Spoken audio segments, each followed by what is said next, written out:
राधे राधे दोस्तों। हम लोग डॉक्टर नगेंद्र की बुक से वाचन कर रहे हैं और पूर्व पीठ का चल रहा है।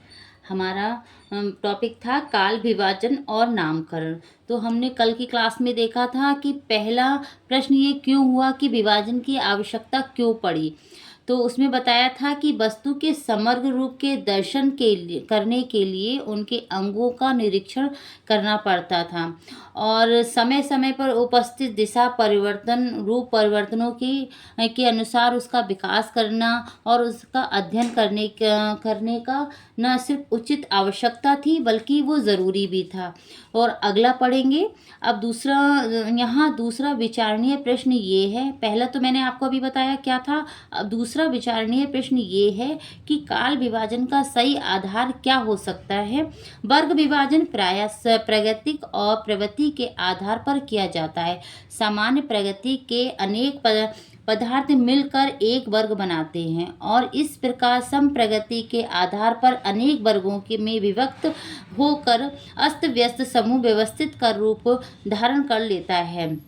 तो जो भी चीज़ें इधर उधर थी उनको व्यवस्थित करने की बात करी गई है यहाँ पर। जिस प्रकार प्रवाह के अंदर अनेक धाराएं होती हैं उसी प्रकार साहित्य में भी अनेक प्रवृत्तियाँ होती हैं और इन प्रवृत्तियों का आदि अंत और उतार चढ़ाव ही इतिहास का काल विभाजन है, अर्थात विभिन्न युगों की सीमाओं का निर्धारण करता है। ये वर्ग विभाजन परिपूर्ण नहीं हो सकता, इसका रूप प्रायः स्थूल और अनुमानिक होता है। फिर भी समूह का पर्यवेक्षण करने में इसमें बड़ी असहायता मिलती है। काल विभाजन का आधार भी समान प्रगति और प्रवृत्ति ही होती है। जनजीवन की प्रवृत्तियों व रीति आदर्शों की सामान्यता के आधार पर सामाजिक इतिहास का काल विभाजन होता है और राजनीतिक परिस्थितियों की सामान्यता राजनीतिक इतिहास के काल विभाजन का आधार बनती हैं। इस प्रकार साहित्यिक प्रवृत्तियों और रीति आदर्शों का सामान्य वैश्व ही साहित्य के इतिहास के काल विभाजन का आधार हो सकता है। समान प्रगति और प्रवृत्ति की रचना का काल क्रम से वर्गीकृत अध्ययन कर साहित्य का इतिहासकार संपूर्ण साहित्य दृष्टि का समवेत अध्ययन करने का प्रयत्न करता है।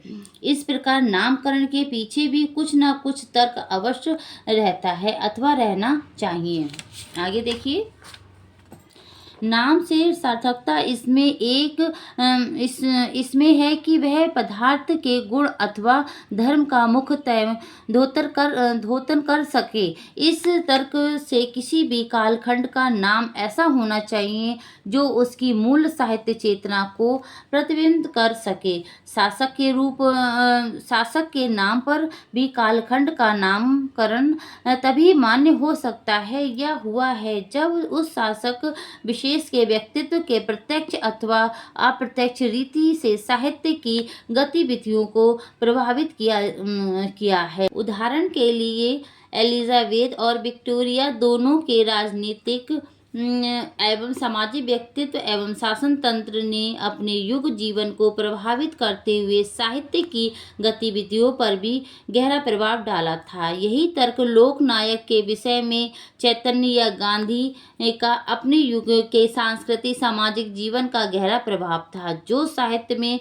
व्यापक रूप से मुखरित होता रहा। उधर साहित्यिक नेता भी युग विशेष की साहित्यिक चेतना का प्रतिनिधित्व होने पर ही इस गौरव का अधिकारी होता है। शेक्सपियर, रविंद्रनाथ या भारतेंदु व्यक्ति न होकर एक संस्था थे, युग निर्माता थे जिनके कृतित्व ने अपने अपने युग की प्रमुख साहित्यिक प्रवृत्तियों को प्रभावित किया था। साहित्य महत्व की घटना जैसे महायुद्ध, भारतीय स्वतंत्रता की घोषणा अथवा किसी व्यापक आंदोलन या प्रवृत्ति के अनुसार नाम की सार्थकता और भी अधिक स्पष्ट है। भक्ति, पुनर्जागरण अथवा राष्ट्रीय आंदोलन का प्रभाव जितना समाज पर था उतना साहित्य पर भी।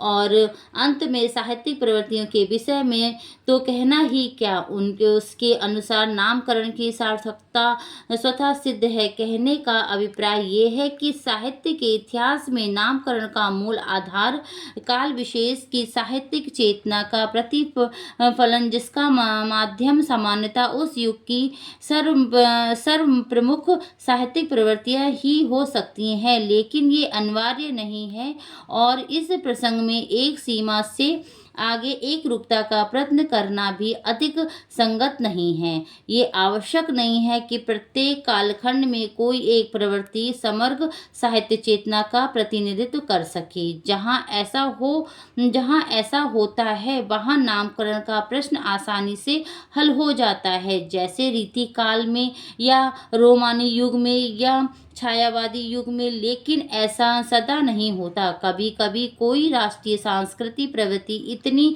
बलवती नहीं होती कि वह समाज और साहित्य को एक साथ और समान रूप से प्रभावित करती है, जैसे भक्ति पुनर्जागरण या सुधार आंदोलन। ऐसी स्थिति में नामकरण का आधार सांस्कृतिक प्रवृत्ति ही होगी, क्योंकि साहित्यिक चेतना की प्रेरक वही है। इसके अतिरिक्त कभी कभी किसी लोक नायक या साहित्य नेता या व्यक्तित्व इतना प्रभावशाली होता है कि वह संपूर्ण युग की चेतना को व्यक्त कर लेता है। चैतन्य महाप्रभु, गांधी और रविंद्रनाथ का व्यक्तित्व ऐसा ही था। अतः यहाँ भी साहित्यिक प्रवृत्ति के अनुसार नामकरण उचित नहीं होगा। किसी किसी युग में ऐसा भी होता है कि किसी एक प्रवृत्ति को प्रमुख या प्रतिनिधि प्रवृत्ति मानना संभव नहीं होता। वहाँ सायास किसी प्रवृत्ति को आधार मानकर नामकरण करना अनुचित होता है। वीरगाथा काल नाम इसका प्रमाण है। अतः ऐसी स्थिति में आदिकाल जैसे निर्विशेष नाम ही अधिक उपयोगी होता है। कहने का अभिप्राय ये है कि काल विभाजन और नामकरण में एक रूपता अनिवार्य है। आवश्यकता इस बात की है कि काल विभाजन विवेक सम्मत हो, तो जो साहित्य की परंपरा को सही रूप में समझाने में सहायक हो। साथ ही नाम भी ऐसा होना चाहिए जो युग की साहित्यिक चेतना का सही ढंग से प्रतिफलन करता हो। यदि साहित्यिक नामकरण से भ्रांति उत्पन्न होती है तो अन्य उचित आधार ग्रहण करने की कोई आपत्ति नहीं होनी चाहिए। नाम के लिए रूप का बलिदान नहीं करना चाहिए। तो आज हम लोग यहीं तक करेंगे। धन्यवाद।